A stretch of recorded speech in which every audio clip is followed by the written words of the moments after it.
Hello, सलाम, नमस्कार। आप सभी भाई भैया का आपके अपने अध्ययन क्लासेस में एक और बार स्वागत है। तो पिछले वीडियो में क्या देखे थे हम लोग? पिछले वीडियो में एग्जांपल्स का सॉल्यूशन देखे थे। एग्जांपल्स के सॉल्यूशन को कंप्लीट किए थे, थोड़ा जल्दी जल्दी किए थे क्योंकि वीडियो काफ़ी लंबा हो गया था। आज भी देखेंगे, 10-11 क्वेश्चन है। कोशिश करेंगे कि एक वीडियो में कंप्लीट हो जाए, नहीं होगा तो 2 वीडियो कर लेंगे, लेकिन बहुत जल्दी जल्दी नहीं करना है। सीखना है चीज़ों को आराम से, और एक्सरसाइज है। जैसे एग्जाम्पल जल्दी जल्दी बताने का मकसद ये रहता है, सॉल्यूशन दिया रहता है।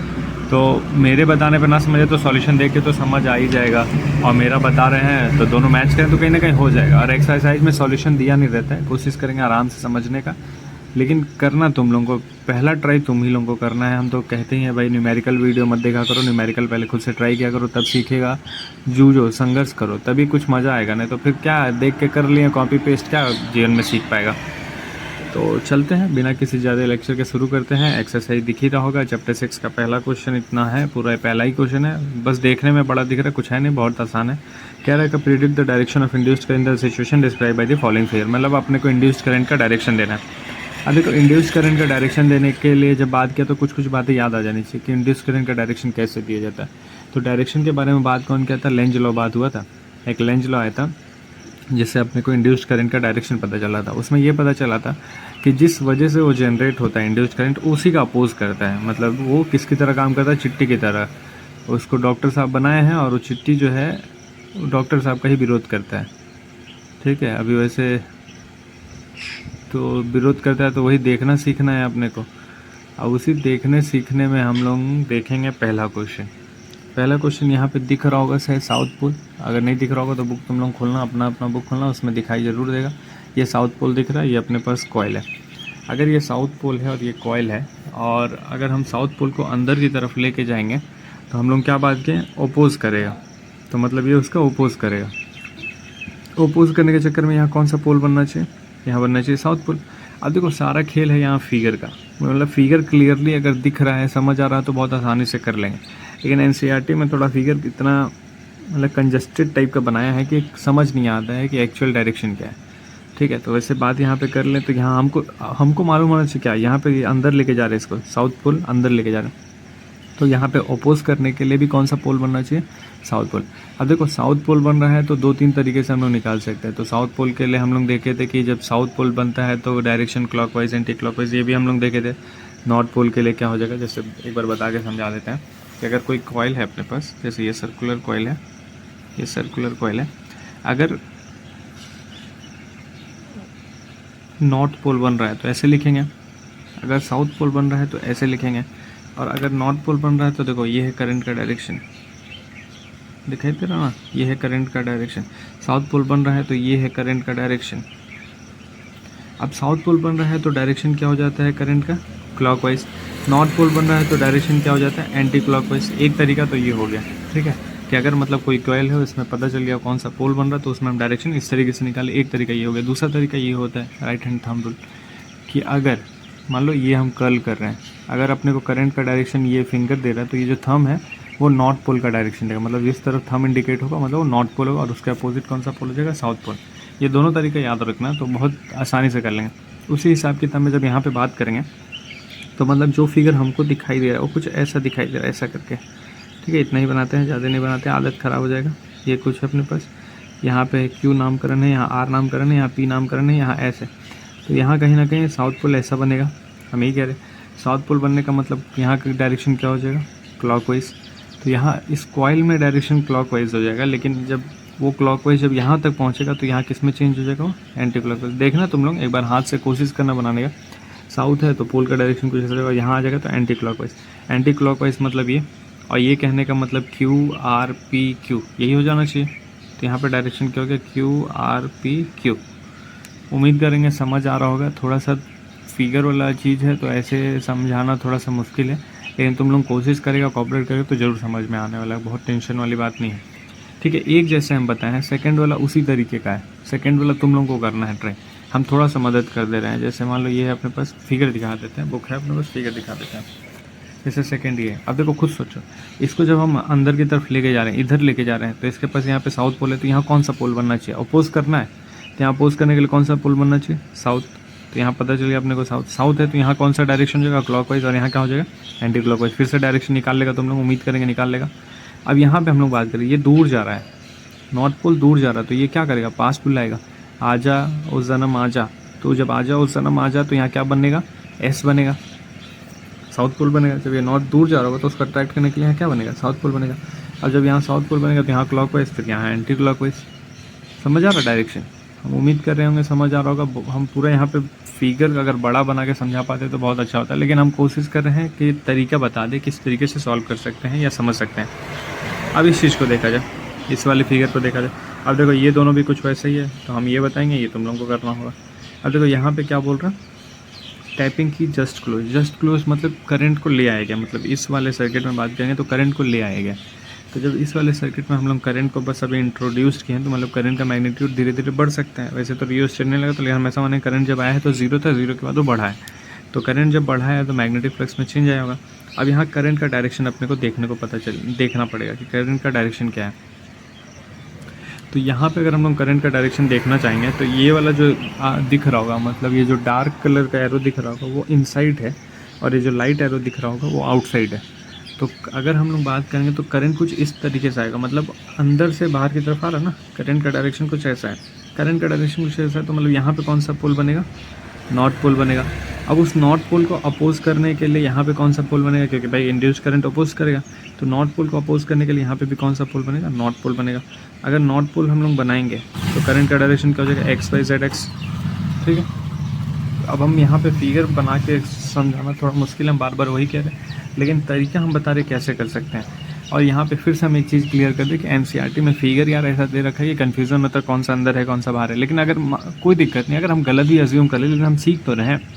हम अपने लॉजिक, जैसे हम मान लो हम क्या बोले, ये जो डार्क एरो हो वो इनसाइड है और ये लाइट एरो बाहर की तरफ है। लेकिन अगर इस फिगर को हम समझ नहीं पाए, हम इसको उल्टा ले लें, तो भाई हम जो अज़म किए हैं वो तो ठीक है ना, क्वेश्चन की वजह से हम कन्फ्यूज़ हैं। टेंशन लेने वाली बात नहीं, हम सीख सही रहे हैं, सीखना सही ज़रूरी है। बाकी फिगर सही आएगा, कहीं पे भी आएगा, नहीं आएगा तो मान लो टीचर से एग्ज़ाम में पूछ ही सकते हैं, ठीक, कि फिगर कैसा है क्या है। बाकी यहाँ पे हम क्या बता दिए, जो डार्क एरो हो अंदर की तरफ है, लाइट एरो बाहर की तरफ है। सेम यहाँ पे भी कहानी ऐसा ही कुछ हो जाएगा। ये जब जा रहा है तो ये कुछ इस तरीके से जाएगा, इस तरीके से जाएगा।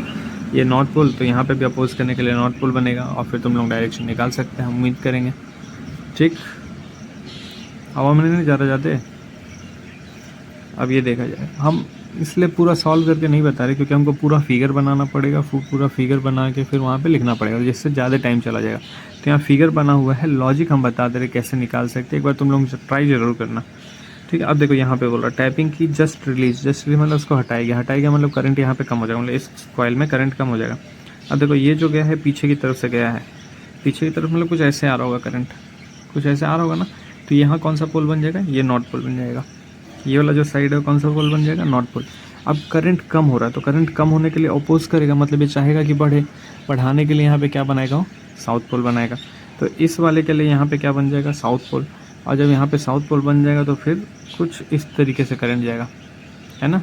ना मुन्ना ना, करंट ऐसे जाएगा ना, जब इधर नॉर्थ तभी तो इधर साउथ बनेगा। तो करंट का डायरेक्शन यहाँ पे भी कुछ ऐसा हो जाएगा, कुछ मतलब एक्स आर वाई एक्स हो जाना चाहिए, ठीक है, तभी तो ऐसे जाएगा करंट। समझ आ रहा ना बात, उम्मीद करेंगे भाई समझ आ रहा है। पता नहीं हम खुद कितना पल्ले पड़ रहा होगा कितना नहीं। उसके बाद हम लोग बात कर ले current decreasing eight steady rate. Steady rate से करंट को यहाँ पे डिक्रीज़ किया जा रहा है। अब देखो इलेक्ट्रोमैग्नेटिक इंडक्शन में जो ईएमएफ आता है वो कब आता है, जब फ्लक्स में चेंज होगा। अब फ्लक्स में चेंज होने के लिए क्या करना पड़ेगा, अपने को एरिया में चेंज कर सकते थे हम लोग, रिलेटिव मोशन कर सकते थे। लेकिन यहाँ पे क्या देखने को मिल रहा है, करंट है और एक लूप है और क्लोज लूप है। तो अगर डायरेक्शन निकालना चाहे मैग्नेटिक फील्ड का करंट की वजह से तो कुछ ऐसा हो जाएगा। और जब इस लूप के लिए देखा जाएगा तो जो मैग्नेटिक फील्ड लाइन से इसके टेंजेंशियली इसी के ऊपर होगा, इस लूप के टेंजेंशियली होगा। और अगर देखेंगे इस लेंथ को, अब यहाँ पे हम लोग वो लॉजिक लगाएंगे, E इज इक्वल्स टू, एक फार्मूला था ना अपने पास, अरे यार थोड़ा और ऊपर चल जाए, दिख रहा ना, E is equals to BLV, ये फार्मूला था। तो ये क्या होता है, B जो होता है परपेंडिकुलर होता है लेंथ के। तो यहाँ पे जो मतलब लास्ट वाला क्वेश्चन है अपने पास, मैग्नेटिक फील्ड, ये यहाँ पे अगर हम लोग निकालेंगे तो मैग्नेटिक फील्ड लेंथ के परपेंडिकुलर कहाँ, टेंजेंशियली और सेम डायरेक्शन में जा रहा है। तो सेम डायरेक्शन में थीटा क्या हो गया, 90 डिग्री। तो जब यहाँ पे अगर हम लोग बात करें, सॉरी थीटा हम 90 बोल देगा, गलत बोल, थीटा 0 डिग्री हो गया। तो जब यहाँ पे ये वाला कंडीशन ही फॉलो नहीं हो रहा तो ईएमएफ कहाँ से इंड्यूस्ड होगा, ये भी सोचना है कि हर बार करंट आएगा ऐसा जरूर नहीं है, ऐसा बेवकूफ़ भी बना देगा, बीच में ऐसा फिगर दे देगा जिसमें ईएमएफ ही ना आए। तो जब कभी भी हम लोग बात करेंगे तो यहाँ पे अपने को कुछ ऐसा देखने को नहीं मिलेगा। हो सकता है तुम लोग कहीं इसमें से डायरेक्शन भी निकाल दिया। तो जब करंट का डायरेक्शन ये है, मैग्नेटिक फील्ड यहाँ पे अपने को मिल गया, मैग्नेटिक फील्ड।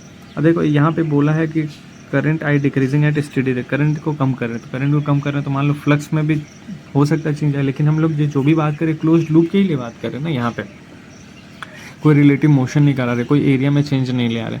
तो यहाँ पे अगर हम लोग बात करेंगे तो ईएमएफ देख लिए BLV वाले फॉर्मूले से, बी जो होना चाहिए परपेंडिकुलर होना चाहिए लेंथ के, लेकिन यहाँ तो ऐसा कुछ कंडीशन ही नहीं हो रहा। तो इसलिए यहाँ पे कोई इंड्यूस्ड नहीं होगा, करंट को इंड्यूस्ड नहीं होगा या फिर ईएमएफ को इंड्यूस्ड नहीं होगा। हम उम्मीद करते हैं ये पूरा समझ आया होगा। देखो इतना ही समझाने में, केवल फर्स्ट क्वेश्चन को करने में 10 मिनट लग गया। बाकी देखते हैं और कितना क्वेश्चन कर पाते हैं हम लोग अपने टारगेटेड टाइम में। अब हम लोग चलते हैं सेकेंड वाले क्वेश्चन पर। तो सेकेंड वाला क्वेश्चन देवियों सज्जनों आपके स्क्रीन पे कुछ इस प्रकार रहा, ठीक है। तो अब इसमें क्या बोल रहा है, use Lenz law to determine the direction of induced current. मतलब फिर से यहाँ पे भी लेंज लॉ इस्तेमाल करना है और डायरेक्शन बताना है इंड्यूस्ड करंट का। पहला क्या है, वायर ऑफ इरेगुलर शेप दिख रहा है अपने को, इसको हम लोग किस में चेंज करें, सर्कुलर शेप में। तो पहला वाला क्वेश्चन सॉल्व करते हैं। देखो पहला वाला क्वेश्चन सॉल्व करें। इसमें क्या है, एक इरेगुलर शेप का वायर है अपने पास, कुछ इस प्रकार से कुछ भी है, युगांडा का मैप जैसा। यहाँ पे वो बोल दे इधर बाहर खींच रहे हैं और इधर बाहर खींच रहे हैं, मतलब इसको हम किस में टर्न करेंगे, इसको बाहर खींच के हम लोग टर्न कर देंगे किस में, सर्कुलर लूप में इसको चेंज करना है। और नामकरण दिया हुआ है, यहाँ पे A है, यहाँ D है, यहाँ C है, यहाँ B है, कुछ ऐसा नामकरण है। यहाँ पे क्रॉस है, मतलब जो मैग्नेटिक फील्ड वो किधर हो गया, इनसाइड हो गया। इतना पता चल गया होगा तुम लोगों को, कोई टेंशन वाली बात नहीं है अभी तक फ़िलहाल। उम्मीद करेंगे सब समझ आ रहा होगा। कुछ ऐसा गया है, बहुत खिचड़ी पर गया ना ब्लू पेन से, ठीक है। अब देखो इसको बाहर की तरफ खींचा जा रहा और मैग्नेटिक फील्ड है इनसाइड। बाहर की तरफ खींचने का मतलब हम इसको फोर्स उधर लगा रहे हैं क्या, ऊपर की तरफ। तो यहाँ पे अगर हम लोग निकालना चाहें तो कहीं ना कहीं पहले ऐसे समझा जाए, फ़िलहाल जो इसमें मैग्नेटिक फ्लक्स जा रहा होगा, फ़िलहाल अभी जो मैग्नेटिक फ्लक्स है वो, और जब सर्कल के शेप में चेंज करेंगे मैग्नेटिक फ्लक्स को, दोनों में हम लोग को देखना है। तो जब सर्कल में चेंज करेंगे तो मैग्नेटिक फ्लक्स उस समय शायद ज़्यादा पार होगा और वो उस चीज़ का अपोज करेगा। वो नहीं चाहेगा कि मैग्नेटिक फ्लक्स उससे ज़्यादा पार हो, वो चाहेगा कम मैग्नेटिक फ्लक्स पार हो। तो कम मैग्नेटिक फ्लक्स पार होने के लिए जब मैग्नेटिक फील्ड लाइन्स अंदर है तो किधर फोर्स लगाएगा, बाहर की तरफ। वो चाहेगा कि भाई कम से कम उसके अंदर से मैग्नेटिक फील्ड लाइन्स पार हो, अपोज करेगा। सिंपली ये देखो, मैग्नेटिक फ्लक्स फिलहाल इसमें से 2 पार हो रहा, लेकिन जब उसको सर्कल बनाए देंगे तो हो सकता है 10 पार हो। वो इस चीज़ का अपोज करेगा। अपोज करने के लिए क्या करना पड़ेगा कि जब अंदर की तरफ मैग्नेटिक फील्ड है तो वो जो जनरेट करेगा बाहर की तरफ करेगा। वो नहीं चाहेगा कि ज़्यादा मैग्नेटिक फील्ड लाइन्स पार हो, तो उसको रोकना चाहेगा। रोकने के लिए बाहर की तरफ अगर वो मैग्नेटिक फील्ड लाइन जनरेट कर रहा है तो मतलब मैग्नेटिक पोल बाहर की तरफ कुछ बनना चाहिए। मतलब अगर हम डायरेक्शन निकालना चाहें तो कुछ इससे निकाल सकते हैं, बाहर की तरफ magnetic field lines, induced current का डायरेक्शन ये राइट हैंड थंब रूल से निकल जाएगा। तो कहीं ना कहीं इसमें इंड्यूस्ड करंट का जो डायरेक्शन आ जाएगा ADC भी निकलाएगा, ADC भी होना चाहिए। बाकी आंसर तुम लोग मैच कर लेना, ADC भी। अभी हम भी सोच रहे मैच कर ले क्या, चलो ठीक है जो भी है, अपने को तो यही लग रहा है ADC बाहर की तरफ खींचे। अब ये दूसरे को देखा जाए, दूसरे में जो के पास मैग्नेटिक फील्ड है, यूनिफॉर्म मैग्नेटिक फील्ड, वो कुछ ऐसा है। और ऐसा कहने का मतलब क्या है, आउटवर्ड होगा magnetic field line. Second case में आउटवर्ड बना हुआ है। अब जो लूप है वो सर्कुलर लूप है, मैग्नेटिक फील्ड लाइन आउटवर्ड है, लूप सर्कुलर है। और यहाँ पे जो है उसको चेंज कर दे रहे हैं इस शेप में, कुछ मतलब उसको प्रेस किया जा रहा है, मतलब उसको दबाया जा रहा है। देखो यहाँ पे बना भी हुआ है एरो, इसको दबाया जा रहा है। और दबा के जैसे पहले था ये A, यहाँ था D, यहाँ था C, यहाँ था B, इसको दबा के जो नया शेप आया, इधर आ गया B डैश, इधर आ गया A डैश, इधर आ गया D डैश, इधर आ गया C डैश, कुछ ये नया शेप आ गया। तो देखो पहले मैग्नेटिक फील्ड लाइंस बाहर जब आउटवर्ड था ज़्यादा पार हो रहा था, अब मैग्नेटिक फील्ड लाइंस कम पार हो रहा, फिर से वो अपोज करेगा। उसका नेचर ही है भैया अपोज करना, वो चाहेगा क्या, अपोज करने वाला काम करना। तो मतलब जब पहले ज़्यादा पार हो रहा था और अभी कम पार होगा तो क्या चाहेगा, अभी भी ज़्यादा पार हो। तो ज़्यादा पार करने के लिए इस चीज़ का विरोध करेगा, और ज़्यादा पार करने के लिए इस चीज़ का जब विरोध करेगा तो चाहेगा कहीं ना कहीं, क्या हो गया भाई, अच्छा इधर से अभी बढ़िया वाला एक्सीडेंट हो गया था ट्रक और बस का, तो वही टो होके जा रहा था, वही देखने लगे हम, थोड़ा खो गए कि इतना खतरनाक कैसे हो गया। होता रहता है वैसे यहाँ पे ये सब एक्सीडेंट वगैरह होता रहता है, हाईवे है। और अभी कुछ दिन पहले बहुत दुखद हादसा भी हुआ, लेकिन छोड़ो वो हादसा हम क्या बताएं। तो हम लोग अपने टॉपिक पे आ जाएं। तो टॉपिक ये है कि क्या बोल रहे थे, देखो भूल भी गया। बात ये कर रहे थे आउटवर्ड की तरफ है, इसको प्रेस करें, मतलब पहले ज़्यादा मैग्नेटिक फील्ड लाइन जा रहा था, अभी कम जाएगा, तो वो कोशिश करेगा कि भाई ऐसा ना हो, अभी भी ज़्यादा जाए। अभी भी ज़्यादा जाए तो क्या चाहेगा वो, अभी भी ज़्यादा जाने के लिए वो चाहेगा कि भाई ज़्यादा मैग्नेटिक फील्ड लाइन जाए, मतलब अंदर की तरफ मैग्नेटिक फील्ड लाइन जाए, कुछ ऐसा जाए। नहीं राजा, वो चाहेगा कि मैग्नेटिक फील्ड लाइन ज़्यादा जाए, मतलब इसको रोकना चाहेगा वो, इसको रोकना चाहेगा, मतलब इसके अपोज में। जैसे यहाँ पे हम लोग बात कर रहे थे कि अंदर जब था तो अंदर ही वाला बात हो रहा था, सेम कहानी यहाँ पे भी हो जाएगा। उसी हिसाब किताब में जब हम लोग बात करेंगे, जब इसको प्रेस करेंगे, ये चाहेगा कि ज़्यादा मैग्नेटिक फील्ड लाइन जाए, मतलब इसके अंदर से जो मैग्नेटिक फ्लक्स है वो ज़्यादा चेंजेस लाए ताकि वो अपोज कर सके। तो उसी अपोज करने के चक्कर में जो यहाँ पे भी करंट बनाएगा वो कुछ इस तरीके से बनाएगा ताकि उसका अपोज कर सके, मतलब ये बाहर की तरफ भी कौन सा पोल बनाएगा, नॉर्थ पोल। तो उस हिसाब किताब में यहाँ पे डायरेक्शन क्या आ जाना चाहिए, A dash, T dash, C dash, B dash, ये कुछ डायरेक्शन आ जाना चाहिए। ठीक है, ये होना चाहिए। एक बार देख लेते हैं, आंसर चेक कर लेते हैं, तुम लोगों के सामने ही देख लेते हैं कौन सा है, चैप्टर 6 है ना आपके पास। हाँ, ये भी ठीक है, और ये भी ठीक है।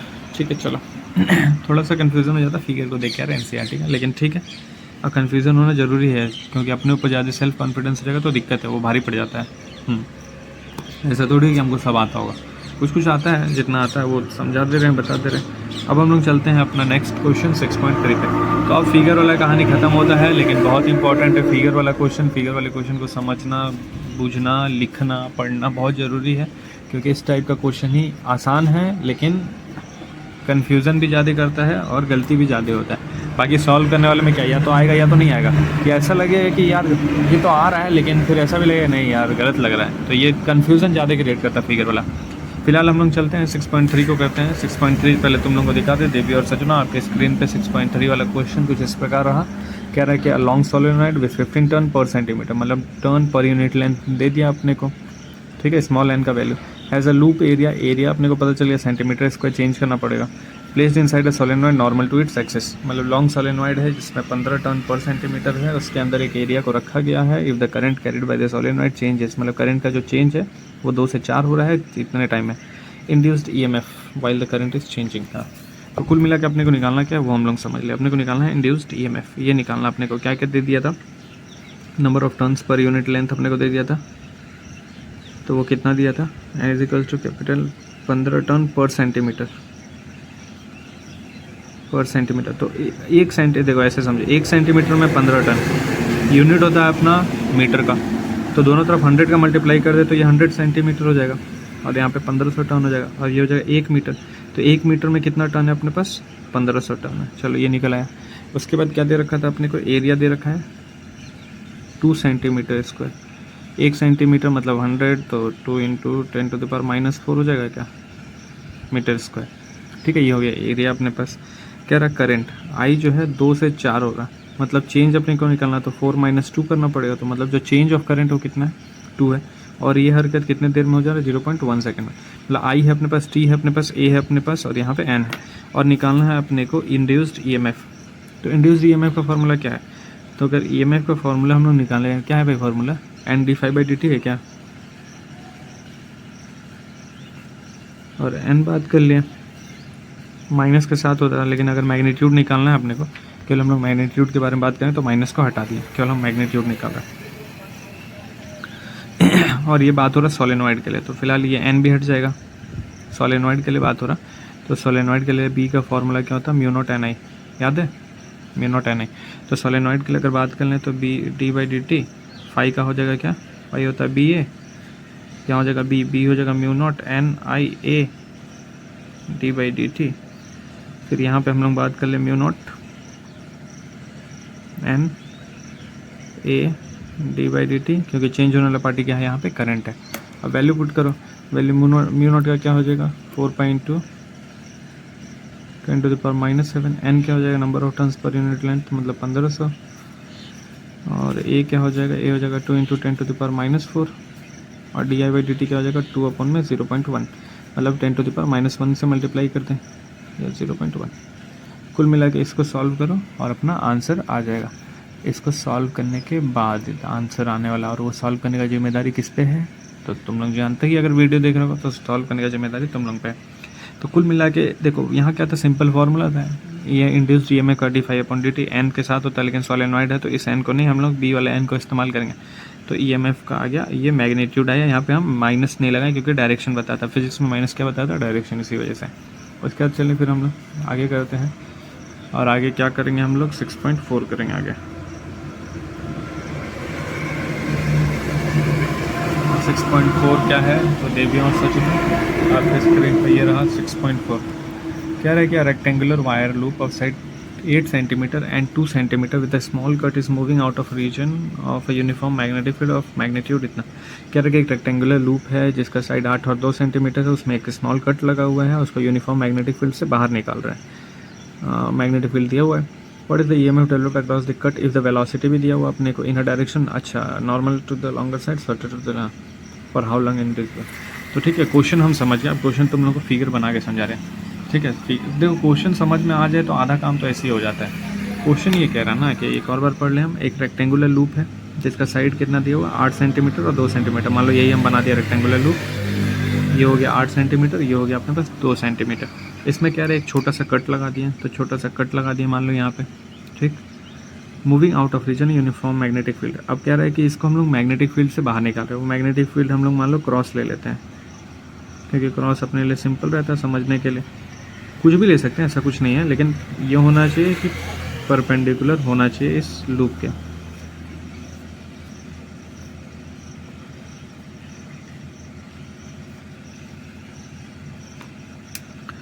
ये था 8 और ये था 2 सेंटीमीटर, ये बात हो गया है। कह रहा कि मैग्नेटिक फील्ड कितना दिया, 0.3 टेस्ला, बी कितना दिया 0.3, लेंथ ब्रेथ दिया हुआ अपने को। What is the EMF developed, velocity दिया अपने को 1 सेंटीमीटर पर सेकेंड, ठीक है।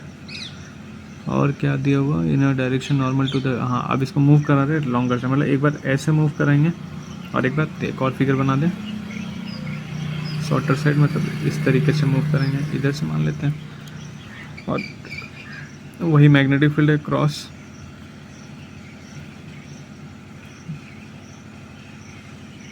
ठीक है 8 सेंटीमीटर, तो वही बात है, सारा कहानी वही है, लेकिन एक बार इस तरफ से मूव करा रहा है और एक बार शॉर्टर साइड से मूव करा रहा है। तो पहला केस हम लोग सॉल्व करते हैं जब लॉन्गर साइड से मूव करा रहे हैं, इसको ए बोल देते, ए दिया भी हुआ है।